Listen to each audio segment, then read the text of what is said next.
আসসালামু আলাইকুম। আশা করি সবাই ভালো আছেন। আলহামদুলিল্লাহ। আজকে তৈরি করব পাকা আমের জ্যাম বা জেলি। এখানে কিছু আম নিয়েছি। আমগুলো খোসা ছাড়িয়ে কেটে নিব। আমগুলো আমি পিস করে নিয়ে নিলাম। এখন এই আমগুলো ব্লেন্ড করে নিব। এই জ্যাম বা জেলি বানাতে যতটা পারেন চেষ্টা করবেন কম আঁশযুক্ত আম ব্যবহার করতে। আমে যদি আঁশ থাকে ব্লেন্ড করার পর পিউরিটা একটি চালনিতে চেলে নেবেন। আমার আমগুলো স্মুথলি ব্লেন্ড হয়েছে। এখন একটি আপেল নিয়েছি রেড কালার। এই রেড কালারের আপেলের চামড়ার নিচে পেকটিনের উপস্থিতি। পেকটিন হলো এক ধরনের ন্যাচারাল ফাইবার যা জ্যাম বা জেলি তৈরিতে ফ্রুটসে ফ্লেভার ধরে রাখতে সাহায্য করে। ইভেন রান্নার সময় অনেক অংশে কমিয়ে দেয়, যেহেতু এতে ফাইবার রয়েছে পানির অংশটা দ্রুত শোষণ করে। এখন আমি টুকরো করা আপেলগুলো ব্লেন্ড করে নিব। পেকটিনের মূল কাজ হলো জ্যাম বা জেলিতে জেল ভাব তৈরি করা, আর পেপটিনের মূল উৎস হলো এই রেড আপেল। আমি এখানে জেলি তৈরিতে জেলি সংরক্ষণের সুবিধার্থে কোনো সাইট্রিক অ্যাসিড ব্যবহার করছি না, তাই ন্যাচারাল একটি মিডিয়াম সাইজের লেবুর রস পুরোটাই দিয়ে দিলাম। যেমন ফ্লেভারের কাজ করবে তেমন সংরক্ষণের সুবিধা হবে। আমার আপেল ব্লেন্ড করা হয়ে গেল। এখন একটা প্যান নিলাম। এইখানে আমি আঠি খোসা ফেলে 1 কেজি পরিমাণ আম ব্লেন্ড করে নিয়েছি পিউরি। আবার বলছি, আমে যদি আঁশ থাকে ব্লেন্ড করার পর পিউরিটা একটি চালনিতে চেলে নেবেন, না হলে দেখা যাবে জেলির কনসিস্টেন্সিটা ভালো হবে না। এখন অ্যাড করলাম 1 কাপ পরিমাণ চিনি। এখন অ্যাড করব অ্যাপেল পিউরিটা।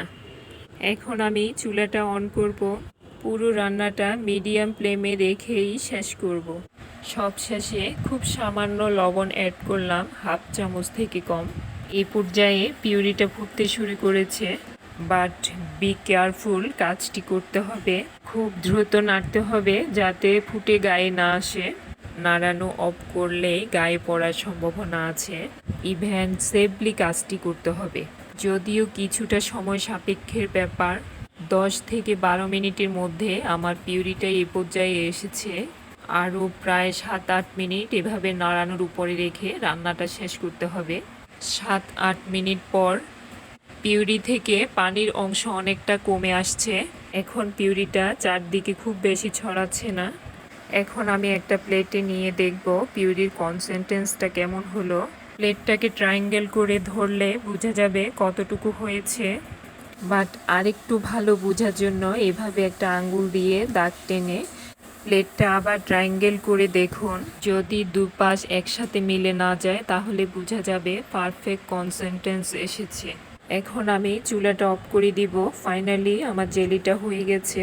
রুম টেম্পারেচারে আসার পর জেলিটা আমি জারে নিয়ে নিব। দেখুন জেলিটা কতটুকু পারফেক্ট হয়েছে। দেন সব জেলি আমি জারে নিয়ে নিলাম।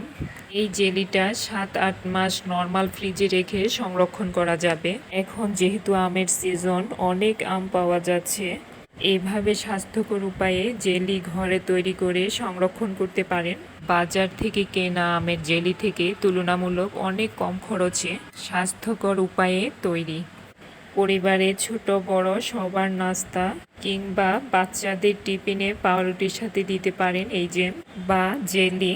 ভিডিওটি এতক্ষণ দেখার জন্য you are most welcome. We hope you enjoy the food.